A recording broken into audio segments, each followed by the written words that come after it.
ఎందుకంటే దేవుడు కొంతమందికి కష్టాలంటే ఏంటో చూపించడానికే భూమి మీదకి పంపిస్తారు అని ఈమెను చూసిన తర్వాత నాకు అర్థమైంది.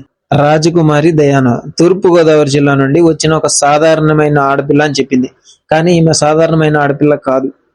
Hello guys, welcome to day 9 of our 130 days Telugu big boss journey.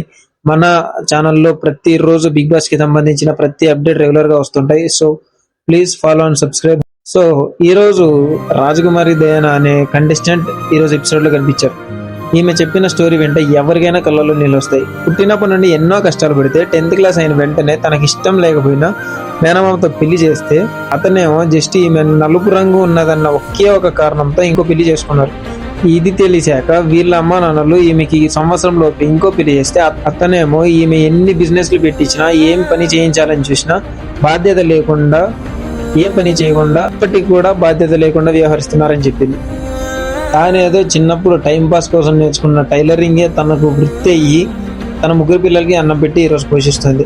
కానీ పిల్లల కోసం ఇంకా ఏదో చెయ్యాలి, ఇది కాదు పెద్దగా ఏదో చెయ్యాలని ఎంతో కష్టపడుతున్న టైంలో ఆమెకు పెద్ద యాక్సిడెంట్ అయ్యి తన పిల్లలు కూడా తనని చూసి భయపడేవారని చెప్పింది.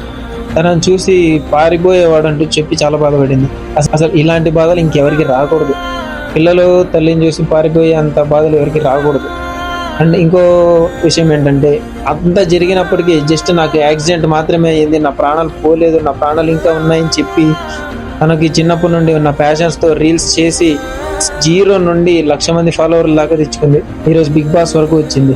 ఖచ్చితంగా ఇలాంటి వాళ్ళు బిగ్ బాస్ హౌస్లో ఉండాలి. ఎందుకంటే ఇలాంటి వాళ్ళని చూసి సమాజంలో చాలా మంది ఇన్స్పైర్ అవ్వాలి.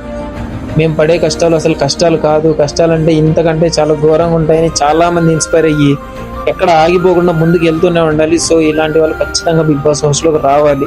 అండ్ ఈమె బిగ్ బాస్ హౌస్లో టైటిల్ విన్ అవుతాగా, ఎన్ని వారాలు ఉంటుంది, ఇదంతా సెకండరీ.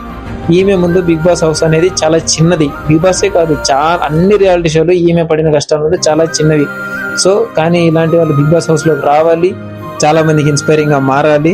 ఖచ్చితంగా ఈమె పిల్లల కోసం ఏమేం చేయాలనుకుంటుందో ఖచ్చితంగా అవన్నీ జరగాలి. జడ్జిమెంట్ కూడా మనకు ఫేవర్ గానే వచ్చింది. ఈమె టాప్ 15లో ఉంది. ఆ తర్వాత హౌస్ లోకి వెళ్తుందా లేదా, వెళ్తే ఎన్ని వారాలు ఉంటది, ఎలా ఉంటది అని ఖచ్చితంగా చూడాలి. ఇలాంటి వాళ్ళు ఖచ్చితంగా బిగ్ బాస్ హౌస్ లో ఉండాలి.